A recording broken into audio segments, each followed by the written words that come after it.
Fala meus queridos amigos e minhas queridas amigas, sejam muito bem-vindos para mais um vídeo aqui no EHM Estuda Hard Medicina, tá certo? Eu sou o Eric, sou o seu curador aqui na parte de embriologia, tá certo? E agora vamos continuar nossa playlist de embriologia, trabalhando a gametogênese feminina, nossa aula 3, tá certo? Na aula passada a gente trabalhou a gametogênese masculina, a espermatogênese, lembra? E aí a gente viu lá que lá no começo de tudo nós tínhamos células primordiais, as espermatogônias, que sofreram mitoses, se transformaram em espermatócitos primários, ambos diploides, né?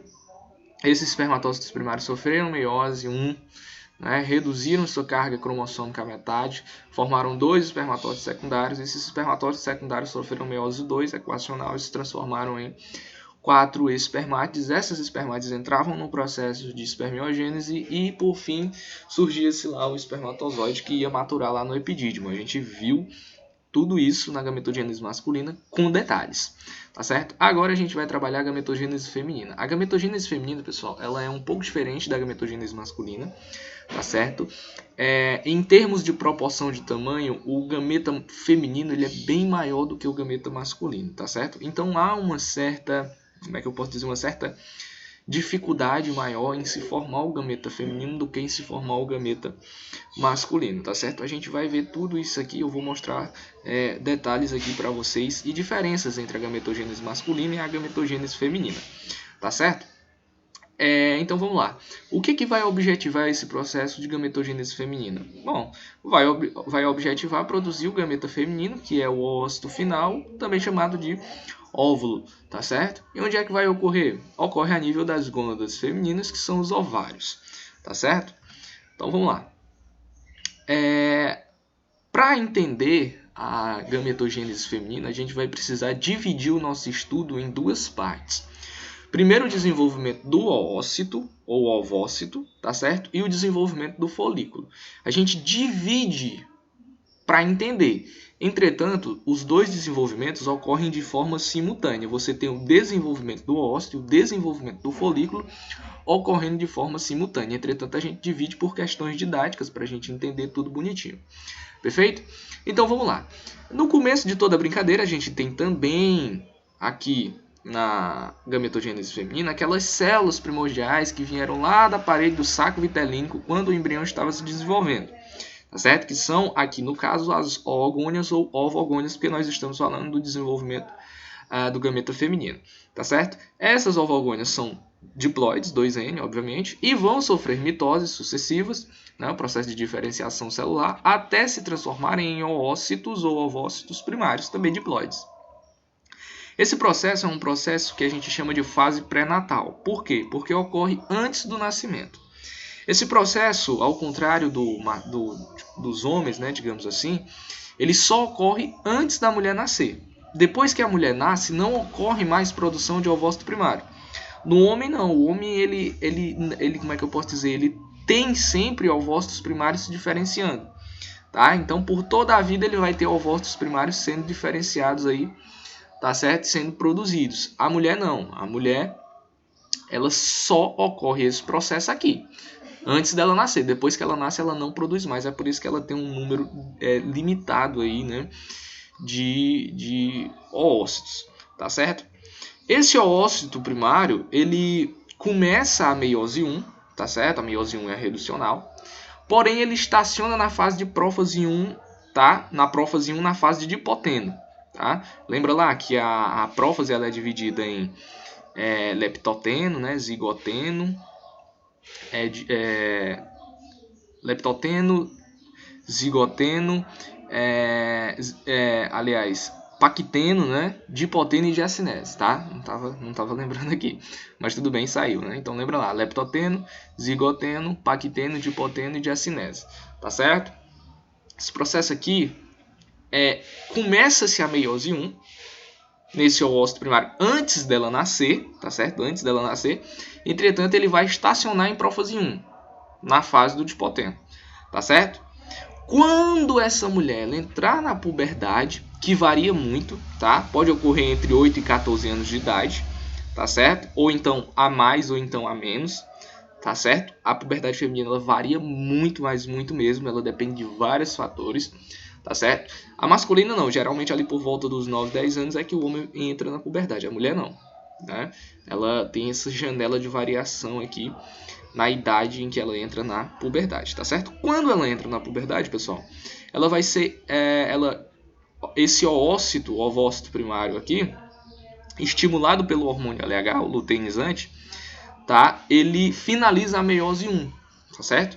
Então, o ovócito primário, estimulado pelo luteinizante, pelo hormônio LH, que é uma gonadotrofina produzida na adenohipófise, a gente vai já ver isso, tá?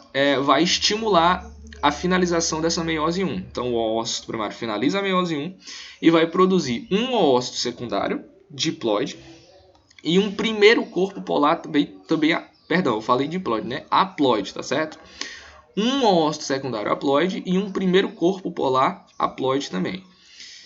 Por que a gente tem essa diferença? É a primeira diferença aqui do desenvolvimento do gameta feminino do desenvolvimento do gameta masculino.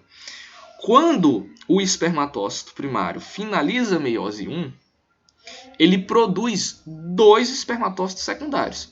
Aqui, o ovócito primário está finalizando a meiose 1, mas ele só está produzindo um oócito secundário. O outro é um certo corpo polar. Por que isso ocorre?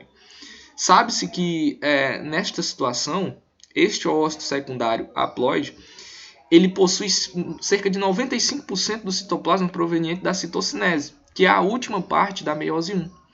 Tá? É a última parte da meiose 1. E esse corpo polar ele só recebe 5% desse citoplasma proveniente da citocinese. Tá? A citocinese, vale lembrar que ela ocorre lá na telófase, né? Que é a última fase aí da meiose, tá certo? Então, lá na telófase, ao invés desse citoplasma da célula, lá que começou o processo de meiose, que seria o ovócito primário, em vez desse citoplasma ser dividido ao meio, no caso de desenvolvimento do ócito, ele vai ser dividido a grande e esmagadora maioria para o ócito secundário e só um pouquinho vai lá para o corpo polar. É por isso que ele não se desenvolve. Esse corpo polar aqui era para ele ser também um ócito secundário, mas ele não tem citoplasma suficiente. Então ele não vai se desenvolver, ele vai degenerar, tá certo? Esse ócito secundário é o que vai ser ovulado, a gente vai já ver isso, ok? E ele vai estar em meiose 2, estacionado em metáfase 2, tá certo? Até que ocorra a fecundação, terminando o processo meiótico e iniciando o desenvolvimento embrionário. Então entenda, o oócito secundário vai ser ovulado, só que ele é ovulado entrando em meiose 2. Tá? Ele está entrando em meiose 2 e ele vai estacionar na metáfase. Tá? Então você tem prófase, ele completa, e ele vai parar na metáfase 2. Ele não continua, ele só finaliza. Lembra que a metáfase 2, os cromossomos estão alinhados, né, na região equatorialzinha da célula. Tá? Então na metáfase 2 ele vai estacionar. Se for fecundado, esse oócito vai finalizar a metáfase 2, certo? Ele vai finalizar a metáfase 2. Só que ele vai finalizar a metáfase 2 com o material genético que proveniente dos espermatozoides já dentro do seu núcleo. Então a célula final de tudo isso é o zigoto. E aí você vai ter o zigoto e um segundo corpo polar. Tá certo? Você vai ter o zigoto e um segundo corpo polar. A gente vai já ver isso de uma forma mais detalhada, tá certo? Vale lembrar aqui que após o nascimento não se formam mais ovócitos ou oócitos primários, tá certo? É o que eu já havia dito antes, perfeito? Vamos refletir agora um pouco a respeito do desenvolvimento do folículo, tá certo? O folículo, pessoal, ele se desenvolve através ou por intermédio da ação do FSH. O FSH a gente sabe, né, que é o hormônio folículo estimulante ou foliculotrófico, que também é uma gonadotrofina produzida na parte anterior da adenohipófise. Aliás, da hipófise, né, a parte anterior da hipófise que a gente chama de adenohipófise, perfeito? Essa ação do FSH estimula a diferenciação de células. Essas células, quais são, Eric? São células do epitélio ovariano, tá certo? Então você vai ter lá o oócito, que ele vai estar lá no ovário, tá? Ele vai estar lá no ovário, e células que estão ao redor do oócito, células do epitélio ovariano, vão se diferenciar em um folículozinho que a gente chama de folículo primordial. Tá certo? Esse folículo primordial, pessoal, é uma fina camada de células achatadas provenientes do epitélio ovariano, como eu já havia dito. Então, quando você olha esse estágio, você vai ver lá umas 7 célulazinhas bem achatadas, tá? Célulazinhas bem achatadas e só uma única camada, por enquanto, tá certo? Bom, essa fina camada aqui de células, essa fina camada de células achatadas aqui, provenientes do epitélio ovariano, vai continuar se diferenciando, ok? E vai dar origem a umas células um pouco mais cúbicas. Ela vai se diferenciar em umas células um pouco mais cúbicas, cuboides, tá? Em célulazinhas cuboides. Essas célulazinhas cuboides, a gente vê elas crescendo, né? Aumentando. E aí, por isso, esse folículo ele é chamado de folículo em crescimento. Essa fase do desenvolvimento do folículo é chamada de folículo em crescimento. Válido lembrar que nessa fase a zona pelúcida ela é formada. Tá? Então, nesse estágio aqui, a zona pelúcida ela é formada. Lembra que a zona pelúcida é lá uma associação de várias glicoproteínas que vão auxiliar na restrição espécie específica. A gente vai ver isso direitinho lá na fecundação. Perfeito? Então, folículo aqui em crescimento. Esse folículo em crescimento vai continuar sofrendo mitose no decorrer do desenvolvimento simultâneo com o oócito, obviamente. E vai formar um folículo primário maduro, no que nós chamamos de fase pré-antral. Então você vai ter um folículo primário maduro que nada mais vai ser do que várias camadas de células cuboides. Então você vê o folículo e você já vê que são várias camadas de células cuboides. Essas várias camadas de células cuboides, a gente costuma chamar elas de conjunto da granulosa.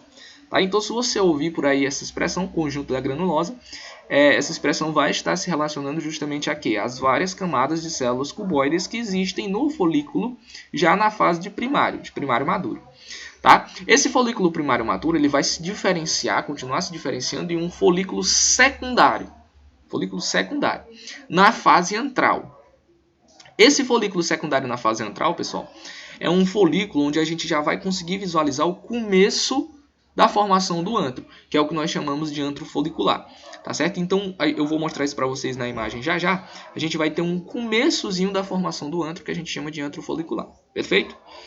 E, por fim, esse folículo secundário vai continuar se diferenciando e vai se transformar em folículo secundário maduro, ou de Graff. Tá? E esse folículo secundário maduro, ou de Graff, é justamente o fim do desenvolvimento do folículo. Ele só vai até ali. Tá? Geralmente, nessa fase, o oócito ele também vai ser um oócito secundário. Porque quem vai estimular tanto a transformação, a diferenciação do folículo secundário em folículo secundário maduro e oócito primário a finalizar a meiose e formar o oócito secundário é o hormônio luteinizante. Tá certo? Então, no pico de hormônio luteinizante, a gente vai ter essa formaçãozinha aqui do folículo secundário maduro. Tá certo? Vai ter o oócito secundário e essa grande quantidade de hormônio luteinizante vai chegar um momento em que ela vai promover a ovulação. Certo? A gente vai ver isso com maiores detalhes já já, tá certo? Então nessa fase aqui de folículo secundário maduro ou de Graff, o antro já está formado, tá? E ocorre a formação do cúmulo oóforo. O que é o cúmulo oóforo? Que é justamente só uma quantidadezinha de células ali que vai ficar abaixo do oócito na sua fase de secundário, tá certo? E esse cúmulo oóforo ele vai ser interessante porque ele vai dar origem com outras células ao que nós chamamos de corona radiata. A gente vai ver isso na imagem, tá certo? Então vamos lá, continuar, vamos ver aqui nossa primeira imagem. Veja só, primeiro de tudo nós temos lá a ovogônia ou oogônia, né? Que vem lá da parede, né? Parede do saco vitelínico, tá certo? Essa ovogônia vai sofrer mitose, ela é diploide, né, e vai formar o ovócito primário. Esse ovócito primário, também diploide, né, ele vai ser formado antes do nascimento. Aí você tem a fase aqui da infância, em que esse ovócito está estacionado em meiose 1, né, na prófase 1, na fase de dipoteno, tá certo? Quando essa mulher chegar na puberdade, até a menopausa, ela vai continuar transformando esses ovócitos primários. Aliás, ela vai continuar essa transformação de ovócito primário para ovócito secundário. Esse ovócito primário é diploide. Né? Então ele vai sofrer meiose 1 e vai formar o ovócito secundário.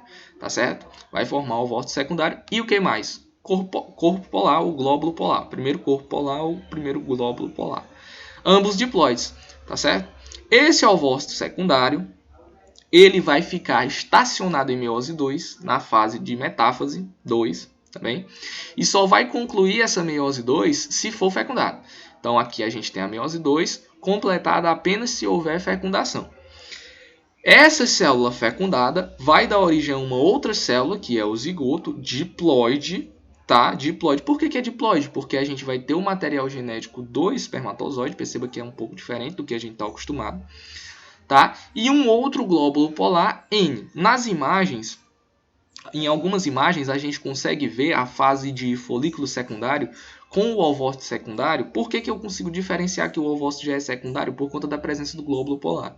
O glóbulo polar ele vai ficar justamente no polo do zigoto, tá certo? No polo do zigoto, bem no cantinho aqui, ó, mais ou menos aqui embaixo, aqui onde eu estou mostrando com a seta aqui, ó. E depois ele vai degenerar, simplesmente ele vai degenerar, tá certo? Então essa é a dinâmica da formação do zigoto, tá? Aliás, do desenvolvimento do ovócito até a formação do zigoto.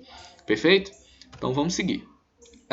Aqui uma representação que nos mostra justamente essa associação de oócito com folículo, tá certo? A gente tem que entender que ambas as situações ocorrem de forma simultânea. Então você tem desenvolvimento do oócito e tem desenvolvimento do folículo de forma simultânea, tá certo? E aí como é que vai ocorrer? Aqui a gente tem o oócito primário, né? O oócito primário, ó, tá aqui ele. Tá? E aí vai surgir um folículo primordial. Esse folículo primordial é justamente aquilo que eu falei para vocês. É um conjunto de células achatadas provenientes do epitélio ovariano. Isso aqui de azul nada mais é do que epitélio ovariano. Tá certo? Esse folículo primordial vai se diferenciar em folículo primário. Tá certo? Perceba que aqui nós já temos o surgimento da zona pelúcida. Olha só. Nessa transição de folículo primordial para folículo primário, surge-se a zona pelúcida. Tá certo? Que vai ser um conjunto de várias glicoproteínas. Nessas glicoproteínas que vão ser inclusive produzidas aqui nessas células cuboides, tá certo? As células de achatadas passaram para um aspecto mais cuboideo, né? Essas células cuboides aqui é as que vão ser predominantes daqui para frente, tá certo? Entretanto, até aqui nesse estágio a gente só tem uma camada de células cuboides. Quando nós passamos aqui para o folículo em desenvolvimento, para o folículo em crescimento, a gente já vai ter, ó, várias células aqui, ó, várias camadas de células, aliás, cuboides. Né? Além da zona pelúcida, a gente vai ter várias camadas de células cuboides. Esse aqui é um folículo em crescimento, aquele que eu falei para vocês. Esse folículo vai continuar crescendo. Algumas dessas células cuboides vão se diferenciar e vão formar o que nós chamamos de zona pelúcida. Zona pelúcida não, vão formar o que nós chamamos de teca. Tá? A zona pelúcida é aqui no meio, formar o que nós chamamos de teca. A teca vai ter duas camadas, a teca interna, que é essa em branco aqui, ó, e a teca externa. A teca interna vai ser responsável por produzir o hormônio estrogênio, tá certo? Muito importante. Ela é vascularizada, beleza? A teca interna é vascularizada. E a teca externa vai ser responsável pelo um dos motivos da fecundação, que são as contrações. Da fecundação não, perdão, da ovulação, que são as contrações. Então, as contrações do músculo lisovariano vão fazer com que a teca externa ela acabe aumentando a pressão intrafolicular, fazendo com que o ovócito seja liberado, tá certo? Então, até aqui a gente tem a formação da teca interna e da teca externa, e perceba que já se consegue ver aqui ó, um espaçozinho sendo formado. Bom, então como eu vinha dizendo, aqui a gente tem o começo da formação do antro, que é o que nós chamamos de antro folicular, que as células cuboides começam a se afastar um pouco mais uma da outra, tá? Então é o antro folicular, tá certo? Vale lembrar disso. Aqui a gente tem, obviamente, lá as tecas, né? Teca interna e teca externa, tá? Já falei um pouco delas para vocês. E aqui a gente já tem, isso aqui é o folículo que nós chamamos de secundário, lembra disso?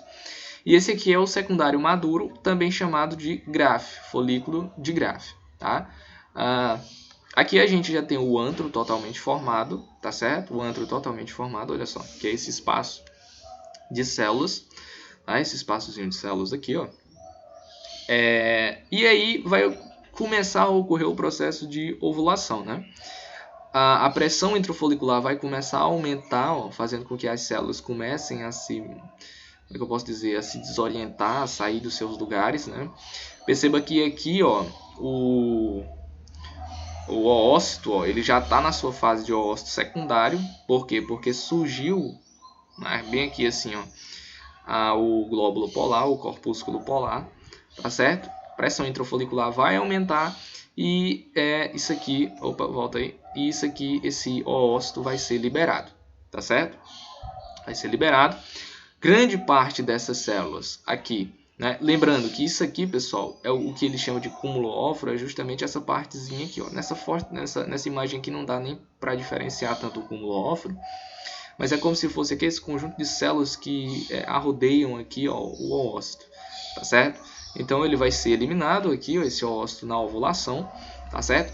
Essas células que restam aqui, ó, junto com a teca interna, vão formar o corpo lúteo, tá certo? Vão formar o corpo lúteo e grande parte dessas células aqui, ó, vai formar a corona radiata ao redor da célula, ó, ao redor da célula do oócito, tá? E né, a corona radiata vai ser justamente uma coroa, né, de proteção aí para o oócito, tá certo? Pois bem, aí a gente vai ter o processo de fecundação, mais coisas que a gente vai ver adiante, beleza? Então aqui nessa imagem a gente já consegue ver com maior clareza o cúmulo óforo. Vou mostrar para vocês, olha só. Então nós temos aqui, ó, lá no ovário, né? Aí vai começar a brincadeira. Nós temos aqui o oócito primário, né?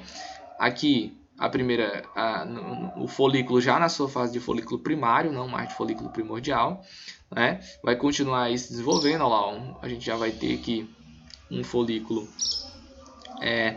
que tem aí várias camadas de células estratificadas, né? Células foliculares, também chamadas de conjunto da granulosa. Tá? Conjunto da granulosa. Aqui a gente já vai ter um folículo secundário. Aqui é o que nós chamamos de folículo primário maduro, tá? Vale lembrar disso. Aqui a gente já vai ter o folículo secundário, né? Aqui é a fase pré-antral, aqui já é a fase antral. Começo da formação do antro, o antro folicular, tá certo? Perceba que o ovócito ainda é primário, tá? E aí a gente vai ter, posteriormente a isso, a formação total do antro, né? Aqui, ó, já dá para perceber mais a corona radiata, ó. É justamente todo esse conjuntozinho de células aqui, ó. Todo esse conjuntozinho de células aqui, juntamente ao cúmulo óforo, ó. Cúmulo óforo é esse conjuntozinho de células aqui, ó, que é o que vai sustentar o oócito aqui nessa parte, tá certo? E aí perceba que bem aqui ele já diz que o ovócito ele é secundário. Por que que isso ocorre? Porque nessa transição aqui a gente vai ter o LH subindo muito, né? O LH no sangue subindo muito. Então, o LH vai fazer com que o oócito seja ovulado, obviamente, mas também vai fazer com que o folículo termine o seu desenvolvimento e vai fazer com que o oócito entre em meiose 2. Né? Aí sim ele vai ser ovulado.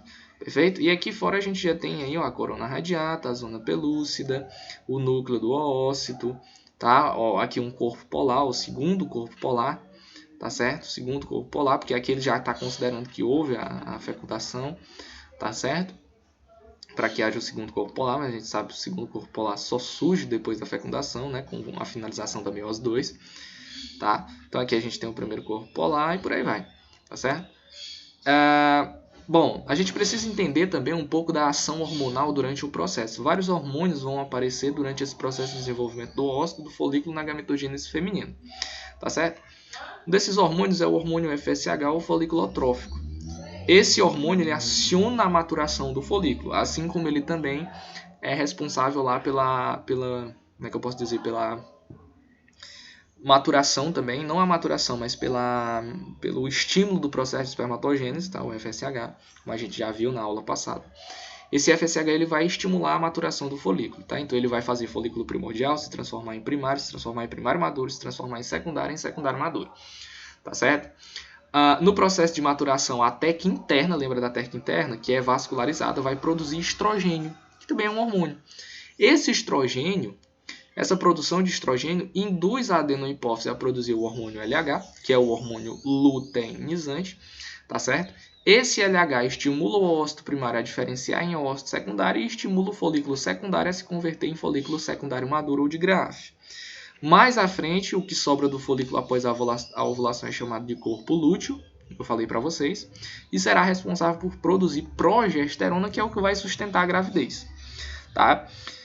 Se não houver fecundação, o corpo lúteo vai degenerar e vai formar um outro corpo que nós chamamos de corpo albicans, né, que é aliás, ela vai primeiro formar o corpo lúteo de menstruação, tá? Que é o que vai ser eliminado na menstruação, e vai sobrar uma cicatriz branca lá no ovário, né? Que nós vamos chamar de corpo albicans, tá? Que é a parte final, tá certo? Basicamente é isso que a gente tem para dizer. O que vai sustentar o corpo lúteo é justamente o beta-HCG, que é a beta-gonadotrofina coriônica humana, que vai ser produzida pelo sincício trofoblasto, que a gente vai ver nas próximas aulas. Tá certo? Quando a gente começar o desenvolvimento embrionário. Perfeito? Então, para fechar, deixa eu mostrar esse gráfico aqui para vocês, ó, que é um gráfico muito interessante dessa parte do desenvolvimento, tanto do folículo, tanto do endométrio quanto do folículo e do ósseo, tá certo? E a gente tem um controle aqui, ó, de temperatura e hormônios, tá certo? E bem aqui a trajetória do óvulo, tá? Você vê o seguinte, ó, durante todo o processo antes da ovulação, quem são os hormônios que ficam mais altos? O primeiro deles é o FSH.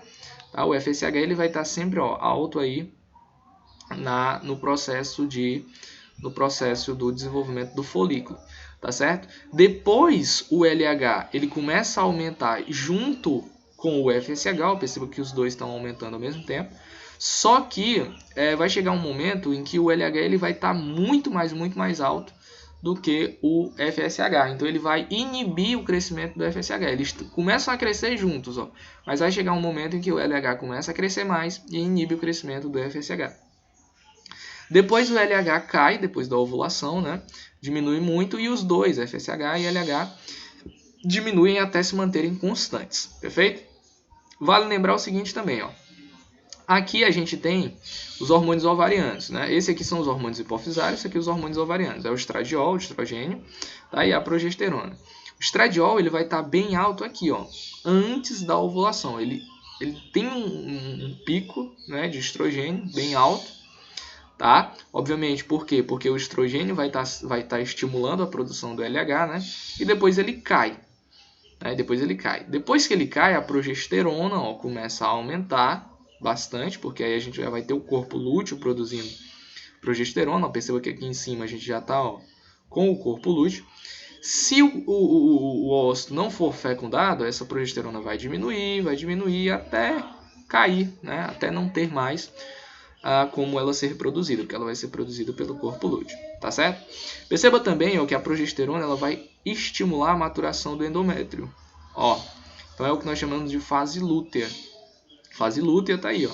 O endométrio está sendo, ó, pelo estímulo da progesterona, ele está maturando, está se desenvolvendo. Se não ocorrer a fecundação, a progesterona diminui e esse endométrio ele vai ser aí, ó, ocorrer um processo aí de, como é que eu posso dizer, de degeneração desse endométrio, né, que vai ser liberado aí na menstruação. E aí depois volta tudo de novo, esse endométrio vai entrar na fase folicular, né, e a gente vai ter lá o desenvolvimento dele bem devagarzinho, até chegar de novo na progesterona, nos níveis altos de progesterona, em que ele vai entrar novamente na fase lútea e por aí vai, tá certo? Então acredito que tenha dado para entender um pouco aí a respeito dessa questão hormonal, tá certo? Na gametogênese feminina, que é importante, tá certo? É importante a gente entender isso aqui, tá? Saber quando é que os hormônios vão ser produzidos, tá? A gente lembra sempre que a progesterona ela vai ser sempre produzida depois, porque ela só é produzida quando o corpo lúteo surgir, e o corpo lúteo só surge depois da ovulação, tá certo? A ovulação ocorre por conta do pico de LH, mas o LH só está sendo produzido lá pela adenohipófise porque o estrogênio mandou, porque o estradiol mandou. Então o estrogênio vem primeiro, antes do LH. Só que antes de todo mundo, o FSH já estava agindo para que o folículo pudesse estar em crescimento. Tá certo? Lembrando que o FSH e o LH são gonadotrofinas, né? Gonadotróficos. São produzidos pela parte anterior da hipófise, que é a adenohipófise. E o estrogênio e a progesterona são ovarianos, produzidos no ovário. O estrogênio é produzido pela teca interna e a progesterona é produzida pelo corpo lúteo. Perfeitinho? Então é isso que a gente tem para falar, pessoal, por enquanto nessa aula. Espero que tenha dado para entender tudo que foi repassado. Uma aula talvez um pouco mais longa, porque a gametogênese feminina é realmente um pouco mais complexa do que a masculina, tá certo? A partir de agora a gente vai ver a ovulação, fecundação e vamos entrar no desenvolvimento embrionário. perfeito? Que é aí a parte um pouco mais cabulosa, mas que vai dar certo, a gente vai entender de uma formazinha bem tranquila, perfeito? Então muito obrigado a você que acompanhou até aqui e até um próximo encontro, tchau, tchau!